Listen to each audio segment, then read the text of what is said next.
आयोजन केलं गेलं. ज्या प्रमुख मागण्या आहेत, भले राज्य सरकारने 31,628 कोटींचं शेतकऱ्यांसाठी पॅकेज जाहीर केलंय, तुम्ही समाधानी आहात का आणि तुमची भूमिका काय? ज्यांच्यावरती संकट आले तो शेतकरी समाधानी आहे की नाही हा महत्वाचा मुद्दा आहे. मी एक 8-10 दिवसापूर्वी जेव्हा पूरग्रस्त विभागाची पाहणी केली होती, आपत्तीग्रस्त शेतकऱ्यांना भेटलो होतो, 50,000 रुपये हेक्टर ही काही माझ्या मनातली मागणी नाही, ही शेतकऱ्यांच्या आवश्यकतेची मागणी आहे. कारण तुमच्याही माध्यमातून या संकटाची दृश्य संपूर्ण देशाने पाहिलेली आहेत. आजपर्यंत असं भीषण संकट हे मराठवाड्यावरती कधी आलेलं नव्हतं. पिकाचं नुसतं नुकसान नाही झालेलं, तर जमिनी खरडवून गेलेल्या आहेत. म्हणजे अक्षरशः खरडवून गेलाय. त्या खरडवून शब्दाचा अर्थ तिकडे कळतो. जमिनीचा वरचा मातीचा थरच वाहून गेलाय.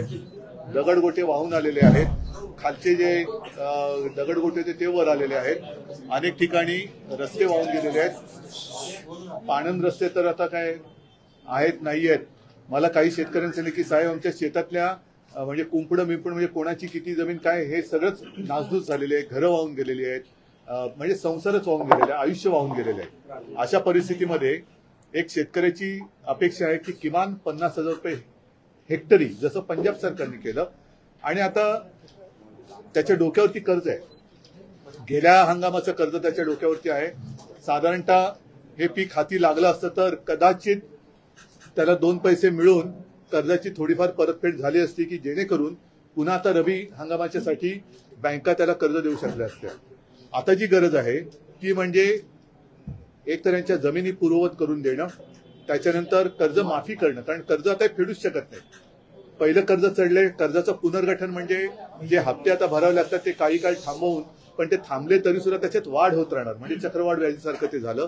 म्हणजे जेव्हा त्याचं उत्पन्न सुरू होईल किंवा पुढच्या हंगामामध्ये पुढच्या वेळेचं कर्ज मिळालं तर ते कर्ज, त्याचे हप्ते, हे कर्ज, ह्याचे हप्ते, म्हणजे हा शेतकरी उभाच राहू शकत नाही. तर सरकारने आता पूर्ण एक जबाबदारी घेतली पाहिजे पालकत्वाची. म्हणून मी गेल्या वेळेला बोललो होतो की माननीय पंतप्रधानांनी सुद्धा ते जे मुंबईत येऊन गेले, शेतकऱ्याबद्दल एक अवाक्षर काढलं नाही. त्यांना खरं कल्पना दिली होती की नव्हती हे मला माहिती नाही. की जिथे तुम्ही चालल्या तिकडे विमानतळ आहेच, पण शेतकरी सुद्धा आहे. आता त्या शेतकऱ्याबद्दल एक अक्षराने पंतप्रधान काय बोलले नाही. पण पंतप्रधानांचा दौरा सुरळीत व्हावा म्हणून शेतकऱ्यांच्या तोंडाला पानं पुसावीत असे पॅकेज जाहीर केले गेले की जेणेकरून सगळ्यांना असं वाटलं की अरे 31,000 कोटी म्हणजे बापरे खूपच झाले. तर तसं ते नाहीये. अनेक आता कृषी विषयक तज्ञ जे आहेत, अर्थतज्ञ आहेत, ते विश्लेषण करतायत आणि प्रत्यक्षात ही मदत त्यांच्या सगळ्यांच्या विश्लेषणातून जे काही मला कळलं ती 6,500 कोटीची आहे. एक तर पीक विम्याला त्यांनी जे काही सांगितलं की 5,000 कोटी रुपये देतो, हे 5,000 कोटी देणार कसे? कारण ते जे ट्रिगर होते ते काढले. ते ट्रिगर काढल्यानंतर तुम्ही नुकसान, पीक कापणीचा जो काही ट्रिगर होता तो पीक कापणी आता आहे कुठे? त्याच्यामुळे ही सगळी फसवी पॅकेजची गोष्ट आहे. आतापर्यंतची इतिहासातली सगळ्यात मोठी थाप ही ह्या डबल इंजिन सरकारने आणि देवेंद्र फडणवीसांनी मारली. म्हणताय की उद्धव ठाकरे यांनी आरशामध्ये पाहावं, मागच्या सरकारमध्ये असताना देखील त्यांनी पूर्ण दिली नव्हती. 20,000 कोटी. बरं ठीक आहे, मी आरशात बघतो, पण तुम्ही शेतकऱ्याकडे तरी बघा. शेतकऱ्याकडे बघा ना. तुम्हीच जे सांगताय की मी हे मान्य करतो की आतापर्यंत कधी नव्हतं आलं एवढं भीषण संकट आहे.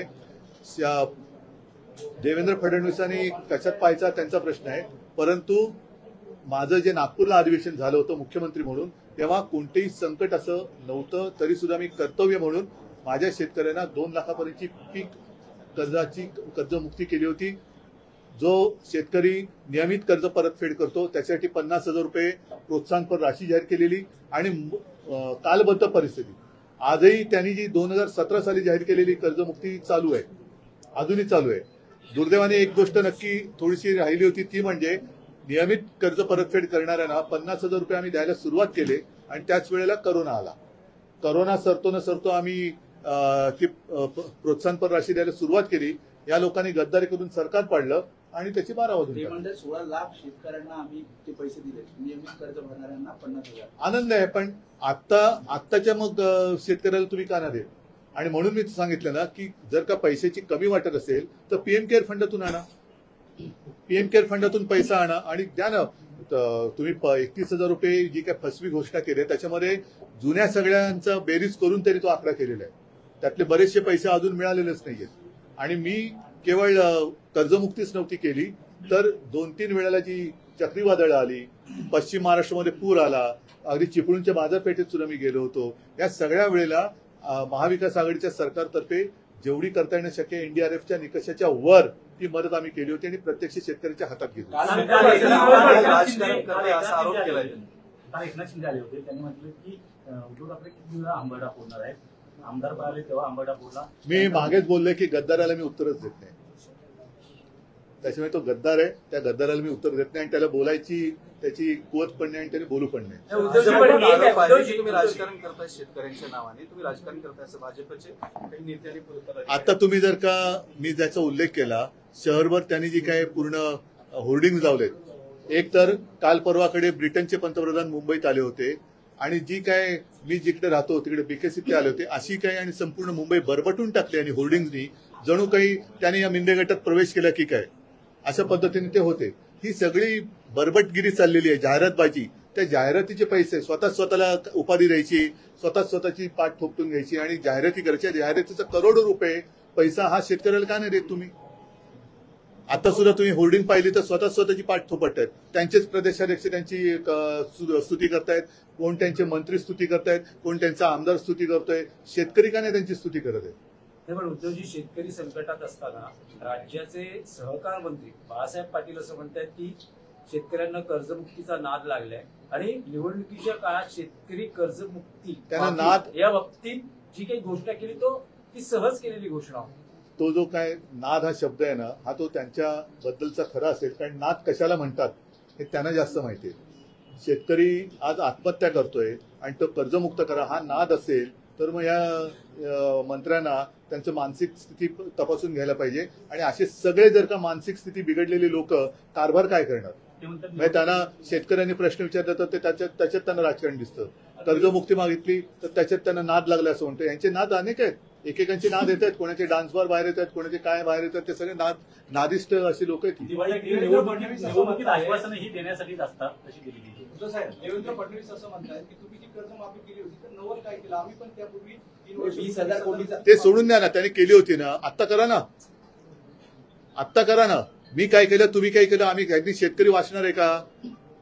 आत्ता शेतकरी कर्जमुक्ती मागतोय, आता शेतकरी 50,000 रुपये हेक्टरी मागतोय, ते द्या ना तुम्ही.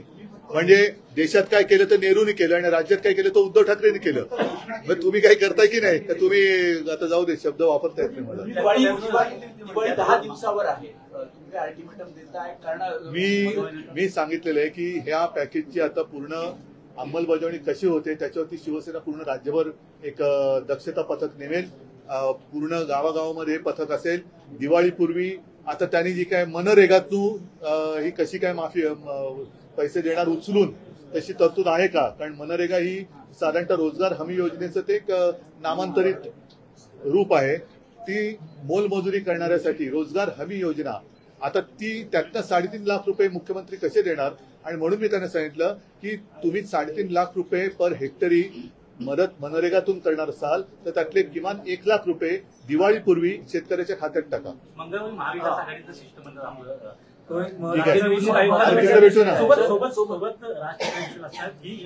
ठीक आहे. मग मुंबई आणि महाराष्ट्राचे प्रश्न ते मुंबईत आपण भेटू आणि त्या भेटीनंतर सुद्धा आम्ही तुम्हाला भेटणार आहोत. तर सगळ्यांना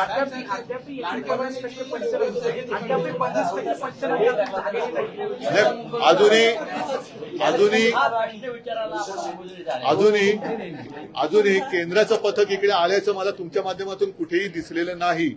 कदाचित माझ्या नजरेतून बातमी सुटली असेल तर कृपा करून मला सांगा की केंद्राचं पथक येऊन या जिल्ह्यात या तालुक्यात या सगळ्या जमिनीची पाहणी करून गेले.